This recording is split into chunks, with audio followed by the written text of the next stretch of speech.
Hello students, I Krunal Parmar welcome you all for class 11 physics subject chapter number 8 gravitation. Today is the lecture number 6 of this chapter, last lecture of chapter number 8 gravitation. In today's lecture we discuss about a Kepler's law of planet motion. Before start Kepler's law regarding to the planetary motion, we discuss about something about Kepler's law of planetary motion. In astronomy, Kepler's law of planetary motion are three scientific laws describing the motion of planet around the sun, and it is published by Johannes Kepler between 1609 to 1619.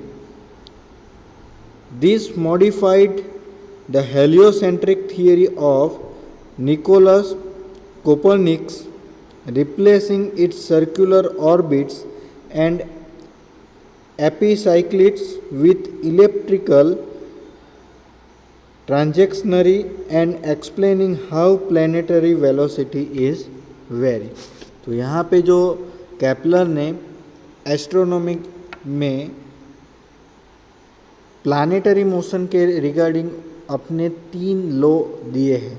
Okay, जो 3 law है वो Copernicus के heliocentric theory को false prove करते हैं और जो electrical trajectory और उसके रिगार्डिंग जो प्लैनेट की मोशन है उसको वो प्रूव करते हैं. तो वन बाय वन अब हम देखेंगे Kepler's 3 law regarding to the planetary motion. First of all we start with the first law of orbit. First law of Kepler's motion क्या है? It is the law of orbit, first law. Now what is the statement of this first law? Each planet revolves around the sun in an elliptical orbit with the sun situated at one of its 2 foci. तो यहाँ पे जो Copernicus का मानना ऐसा था कि जो प्लैनेट है ओके, वो सन के रिगार्डिंग सर्कुलर मोशन करते थे, लेकिन केपलर ने प्रूव किया कि जो भी प्लैनेट है जो सन के रिगार्डिंग मोशन करते हैं वो इलिप्टिकल ऑर्बिट में मूव करेंगे. इलिप्टिकल ऑर्बिट में इस तरह से मूव करेंगे कि either the sun is situated at the 2 foci point of ellipse. यहाँ पे देखो, यहाँ ये एक इलिप्स है, ये इलिप्टिकल ऑर्बिट में ये कोई प्लैनेट अगर मूव कर रहा है तो वहाँ पे सन के सिचुएटेड इलिप के 2 foci point, either this one and this is second, ये फर्स्ट और सेकंड 2 फोसाई पॉइंट पे सन की सिचुएशन होगी और वो सिचुएशन के रिगार्डिंग जो भी प्लैनेट है वो इलिप्टिकल ऑर्बिट में मूव करेंगे. ये है Kepler's first law of planetary motion. It is called as a law of orbit और first law of Kepler's law. Next we discuss Kepler's law of planetary motion, in which second law of Kepler's motion, and this second law of Kepler's motion is known as a law of area or second law of Kepler's motion. Now the statement of this Kepler's second law is that the radius vector drawn from the sun to the planet sweeps out equal area in equal interval of time. चलो ये suppose यहाँ पे हम समझते हैं the radius vector drawn from a sun to a planet. चलो यहाँ से हम एक रेडियस वेक्टर ड्रॉन करेंगे. अभी यहाँ पे आफ्टर सम टाइम अगर प्लैनेट मूव करता है ये पोजीशन से यहाँ पे, ओके, तो यहाँ पे सभी इक्वल इंटरवल के ट्रैवल के बाद जो रेडियस वेक्टर है वो सेम रहेगा और एरिया जितना कवर करेगा रेडियस वेक्टर वो एरिया सभी इंटरवल ऑफ टाइम के बीच का सेम रहेगा. So we can say that the another term of this law is a line segment joining a planet and the sun sweeps out at an equal area during the equal interval of time. यहाँ पे से planet और सन के बीच में एक line segment draw करेंगे. उससे suppose यहाँ पे एक लाइन सेगमेंट हमने ड्रॉ किया है. Okay, after the time interval, कुछ टाइम के बाद जो भी दूसरी लोकेशन हमको मिलेगी प्लैनेट के, तो वो लोकेशन की जो लाइन सेगमेंट है, ड्यू टू लाइन सेगमेंट से जो एरिया मिलेगा वो सभी इंटरवल के बाद हमको सेम मिलेगा. So we can say that the areal velocity of planet around the sun is constant. तो क्या है areal velocity?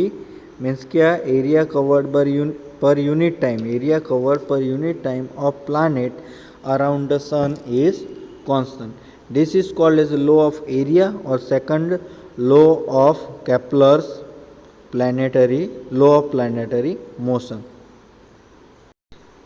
Now move forward.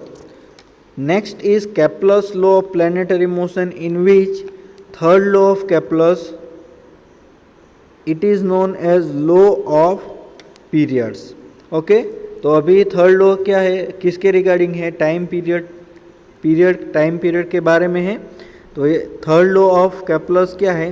The square of the period of revolution of a planet around the sun is proportional to the cube of the semi major axis of the elliptical orbit. तो यहाँ पे square of period of revolution मतलब square of time period, T square, it is proportional to the cube of semi major axis of elliptical orbit. तो यहाँ पे semi major axis की जो radius है उसको r से इंडिकेट करेंगे. तो T square is proportional to r cube हमको मिलेगा. T square is proportional to r cube. It is known as a law of period or third law of Kepler's motion. Again I repeat, the square of the period of the revolution of planet, यानी t square. The square of the period of revolution of planet यानी t square around the sun is proportional to the cube of the semi-major axis of its elliptical orbit, मतलब r cube. तो t square is proportional to r cube. If we have to prove this t square is proportional to r cube, suppose a planet of mass m moves around the sun in a circular orbit of radius r with orbital speed v. Let capital M be the mass of the sun. The force of gravitation between the sun and the planet provides the necessary centripetal force. तो यहाँ पे planet को सन के around move करने के लिए जो centripetal force चाहिए वो फोर्स ऑफ ग्रेविटेशन प्रोवाइड करेगा. So we can write that mv square upon r. mv square upon r क्या है? Centripetal force. Centripetal force mv square upon r is equal to capital G capital M small m upon r square. So we get the value of v square is equal to capital G capital M upon r. Now we know that v is equal to circumference upon period of revolution. So यहाँ पे circumference की value कितनी होगी? 2 pi r. Period of revolution है t. So we can write that 4 pi square r square. यहाँ पे हमारे पास क्या है? v स्क्वायर की वैल्यू है v स्क्वायर. तो v स्क्वायर मतलब इसका स्क्वायर. तो 4 we can write that 4 pi square r square upon t square is equal to capital gm upon r. So t square is equal to 4 pi square upon capital gm into r cube is equal to, ये अभी 4 pi square upon gm को हमने क्या ले लिया? Constant into r cube.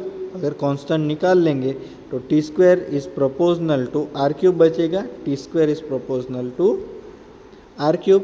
So this is the third law of Kepler's planetary motion. So I hope you understand the three law of Kepler's of planetary motion. Here the chapter number 8 gravitation is completed. I hope you understand it very well. Thank you very much.